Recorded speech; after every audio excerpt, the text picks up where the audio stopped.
प्रिय छात्रों, आज बीए पार्ट सेकंड के पेपर फर्स्ट के टॉपिक स्विट्ज़रलैंड के संविधान के अंतर्गत हम स्विस न्यायपालिका, संघीय सर्वोच्च न्यायालय और अन्य न्यायिक सत्ताओं के टॉपिक के तहत संघीय सर्वोच्च न्यायालय का अध्ययन करेंगे।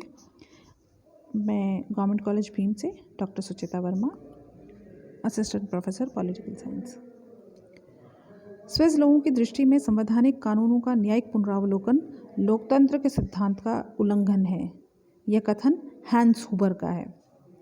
संघीय सर्वोच्च न्यायालय। नवीन संविधान द्वारा संघीय सर्वोच्च न्यायालय की स्थापना 1848 में निर्मित संविधान, जो 1998 तक लागू था, उसके द्वारा न्यायिक क्षेत्र में संघीय न्यायाधिकरण फेडरल ट्रिब्यूनल की स्थापना की गई थी। लेकिन वर्तमान संविधान के द्वारा संघीय न्यायाधिकरण के स्थान पर संघीय सर्वोच्च न्यायालय तथा अन्य न्यायिक सत्ताओं की स्थापना की गई है। संविधान के अनुच्छेद 188 से 191 सी तक इन न्यायिक सत्ताओं की रचना और क्षेत्राधिकार का उल्लेख किया गया है। संघीय सर्वोच्च न्यायालय की स्थिति। अनुच्छेद 188 में इस संबंध में निम्न 3 बातें कही गई हैं। पहली, संघीय सर्वोच्च न्यायालय संघ की सर्वोच्च न्यायिक सत्ता है। दूसरा, इसका गठन और इसकी प्रक्रिया कानून संघीय संसद द्वारा निर्मित किए जाने वाले कानून से निर्धारित होगी। तीसरा, संघीय सर्वोच्च न्यायालय अपने प्रशासन को स्वयं ही व्यवस्था करेगा। अब इसकी रचना कॉम्पोजिशन क्या है वो देखते हैं। संविधान के अनुच्छेद 188 में कहा गया है कि संघीय सर्वोच्च न्यायालय की रचना संघीय संसद द्वारा कानून के आधार पर निर्धारित की जाएगी। अतः संघीय सर्वोच्च न्यायालय में न्यायाधीशों की संख्या आदि बातें संघीय संसद द्वारा निश्चित की जाएंगी। संविधान में केवल यह कहा गया है कि संघीय सर्वोच्च न्यायालय के न्यायाधीशों को संघीय संसद द्वारा निर्वाचित किया जाएगा। स्विस न्यायालयों में नियमित न्यायाधीशों के साथ वैकल्पिक न्यायाधीश ऑल्टरनेट जजेस भी होंगे। नियमित न्यायाधीशों द्वारा अपना कार्य करने में असमर्थ होने की स्थिति में उनके स्थान पर वैकल्पिक न्यायाधीश द्वारा कार्य किया जाता है। इन सभी न्यायाधीशों को संघीय संसद 6 वर्ष के लिए निर्वाचित करती है। न्यायाधीशों के पुनः निर्वाचन पर कोई प्रतिबंध नहीं है और परंपरा के अनुसार न्यायाधीश जब तक इस पद पर कार्य करना चाहें पुनर्निर्वाचित होते रहते हैं। इस संबंध में कोई आयु संबंधी प्रतिबंध तो नहीं है, किंतु व्यवहार में न्यायाधीश उस वर्ष त्यागपत्र दे देते हैं जिस वर्ष उनकी आयु 70 वर्ष हो जाती है। इस पुनर्निर्वाचन के आधार पर न्यायाधीशों के निरंतर अनुभव से लाभ उठाया जा सकता है।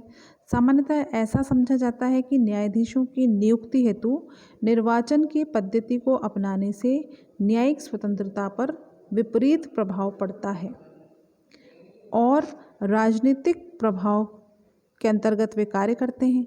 लेकिन स्विट्जरलैंड में पुनर्निर्वाचन की परंपरा अपनाए जाने के कारण यह आशंका लगभग समाप्त हो गई है। संघीय सर्वोच्च न्यायालय का एक प्रधान तथा एक उप प्रधान होता है, जिसका निर्वाचन संघीय संसद द्वारा 2 वर्ष की अवधि के लिए किया जाता है। प्रधान या उप प्रधान पद पर तुरंत ही दूसरी अवधि के लिए इनमें से किसी को निर्वाचित नहीं किया जाता। क्वालिफिकेशंस क्या हैं? संविधान में न्यायाधीशों की योग्यता के संबंध में कोई उल्लेख नहीं है। संविधान में केवल यह कहा गया है कि कोई भी स्विस नागरिक जो प्रतिनिधि सभा संघीय संसद का प्रथम सदन है, इसका सदस्य बनने की योग्यता रखता हो, संघीय न्यायालय का न्यायाधीश निर्वाचित हो सकता है। केवल यह प्रतिबंध है कि संघीय संसद या संघीय सरकार के सदस्य द्वारा उनके द्वारा नियुक्त पदाधिकारी इन पदों पर निर्वाचित नहीं हो सकते। यद्यपि न्यायाधीश के पद के लिए कानूनी योग्यता निर्धारित नहीं की गई है, किंतु व्यवहार में न्याय संबंधी ज्ञान और अनुभव रखने वाले व्यक्ति को ही इस पद पर निर्वाचित किया जाता है। एक विधि के अनुसार 2 निकट संबंधी न्यायालय में एक साथ सदस्य नहीं हो सकते। यह परंपरा स्थापित हो गई कि मुख्य राजनीतिक दलों एवं प्रोटेस्टेंट तथा कैथोलिक धर्मों तथा 3 मुख्य भाषाओं के प्रतिनिधि को न्यायालय में स्थान दिया जाता है। वेतन आदि। संघीय सर्वोच्च न्यायालय के न्यायाधीश का वेतन और भत्ते आदि संघीय संसद द्वारा निर्धारित किए जाएंगे। वैकल्पिक न्यायाधीशों की कोई नियमित वेतन नहीं मिलता, वरन उन्हें सेवा काल के दिनों में भत्ता मिलता है। न्यायाधीशों के लिए पेंशन की व्यवस्था भी की गई है। पेंशन की मात्रा और शर्तें संघीय संसद द्वारा तय की जाएंगी। संघीय सर्वोच्च न्यायालय का मुख्य स्थान वॉट कैंटन की राजधानी लासेन नगर है। सभी न्यायाधीशों को वहीं रहना होता है, परंतु राजनीतिक और नागरिक अधिकार उन्हें उस कैंटन से प्राप्त होते हैं जिससे वे निवासी हैं। संघीय सर्वोच्च न्यायालय के न्यायाधीश अपने पद पर रहते हुए न तो संघीय सरकार या कैंटनों को सरकारों के अधीन कोई नौकरी कर सकते हैं, न किसी निजी व्यवसाय या उद्योग का संचालन कर सकते हैं। अब संघीय न्यायालय का क्षेत्राधिकार क्या है? अनुच्छेद 189 में संघीय सर्वोच्च न्यायालय के क्षेत्राधिकार का उल्लेख किया गया है। संघीय सर्वोच्च न्यायालय को अग्रांकित के उल्लंघन पर क्षेत्राधिकार प्राप्त होता है। पहला, संघीय कानून। दूसरा, सार्वजनिक अंतर्राष्ट्रीय कानून। तीसरा, कैंटनों के आपसी संबंधों के संबंध में कानून।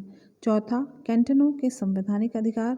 पांचवा, म्युनिसिपैलिटी की स्वायत्तता और कैंटनों द्वारा सार्वजनिक निगमनात्मक संस्थाओं को प्रदत्त गारंटियाँ। छठा, संघीय और कैंटनों के प्रावधान और राजनीतिक अधिकार।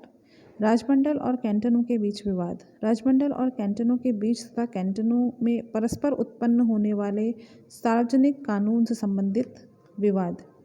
अनुच्छेद 189 के उपयुक्त प्रावधान का आशय यह है कि अनुच्छेद 189 में वर्णित उपर्युक्त 6 स्थितियों के संबंध में जो विवाद उत्पन्न होंगे, उन विवादों की सुनवाई संघीय सर्वोच्च न्यायालय द्वारा की जाएगी।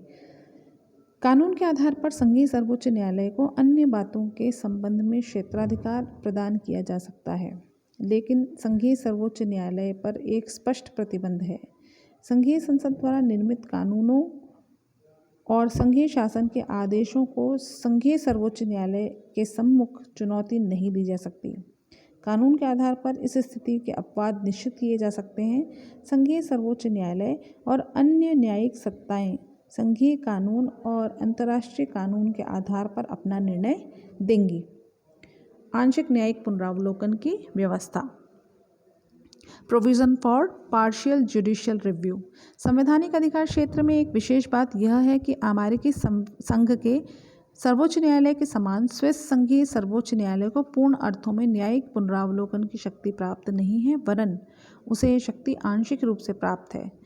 संघीय सर्वोच्च न्यायालय कैंटनों की विधियों और कैंटनों की सरकारों के कार्यों की इस आधार पर जांच कर सकता है कि वे संविधान के प्रतिकूल तो कोई नहीं है, और यदि वह उन्हें संविधान के प्रतिकूल समझे तो अवैध घोषित कर सकता है, लेकिन इसे संघीय क्षेत्र में न्यायिक पुनरावलोकन का अधिकार नहीं है। अर्थात वह संघीय संसद द्वारा निर्मित कानूनों को असंवैधानिक घोषित नहीं कर सकता।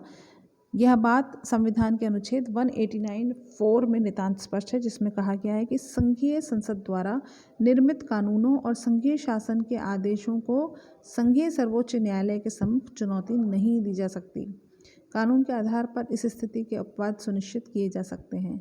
स्विट्जरलैंड में न्यायिक पुनरावलोकन न होने की कुछ पक्षों द्वारा आलोचना की गई है। उदाहरण के तौर पर डायसी इसे संविधान निर्माताओं की विफलता और संवैधानिक त्रुटि बताते हैं, लेकिन वास्तव में यह धारणा त्रुटिपूर्ण है। स्विस नागरिक अत्यधिक प्रजातंत्रवादी हैं और वे जन इच्छाओं पर कोई प्रतिबंध स्वीकार नहीं करते। इसी कारण उनके द्वारा न्यायिक पुनरावलोकन को नहीं अपनाया गया। हैंस हुबर ने उचित रूप से लिखा है कि समष्टि रूप में स्विट्जरलैंड के लोग लोकतंत्र अर्थात जनता की इच्छा के पालन को संवैधानिक अर्थात संविधान की इच्छा के पालन से उच्च स्थान प्रदान करते हैं। अन्य संघीय न्यायिक सत्ताएं। संघीय फौजदारी न्यायालय। राज्यमंडल द्वारा एक संघीय फौजदारी न्यायालय की स्थापना की जाएगी, जिसके द्वारा उन फौजदारी मामलों के परीक्षण न्यायालय के रूप में किया जाएगा जो कानून के अनुसार संघीय क्षेत्राधिकार से संबंधित है। कानून के आधार पर इन संघीय फौजदारी न्यायालयों के क्षेत्राधिकार में वृद्धि की जा सकती है। अन्य संघीय न्यायिक सत्ताएं। राज्यमंडल के द्वारा अन्य संघीय न्यायिक सत्ताओं की स्थापना की जा सकेगी। इन न्यायिक सत्ताओं के द्वारा संघीय प्रशासन के प्रशासनिक क्षेत्राधिकार में संबंधित सार्वजनिक कानून से जुड़े विवादों पर विचार और निर्णय किया जाएगा। कानून के आधार पर अन्य संघीय न्यायिक सत्ताओं की स्थापना की जा सकेगी। कैंटनों की न्यायिक सत्ताएं। कैंटनों के द्वारा अपने अपने क्षेत्र में न्यायिक सत्ताओं की स्थापना की जाएगी। इन न्यायिक सत्ताओं के द्वारा दीवानी और फौजदारी तथा सार्वजनिक कानून से संबंधित विवादों पर विचार और निर्णय किया जाएगा। कुछ कैंटन मिलकर साझी न्यायिक सत्ताओं कॉमन जुडिशियल अथॉरिटीज़ की स्थापना भी कर सकते हैं। न्यायपालिका की स्वतंत्रता। अनुच्छेद 1991 सी में न्यायपालिका की स्वतंत्रता की व्यवस्था की गई है। सभी न्यायिक सत्ताएं अपने न्यायिक कार्यों के संपादन में स्वतंत्र होंगी और उन पर केवल कानून का प्रतिबंध होगा।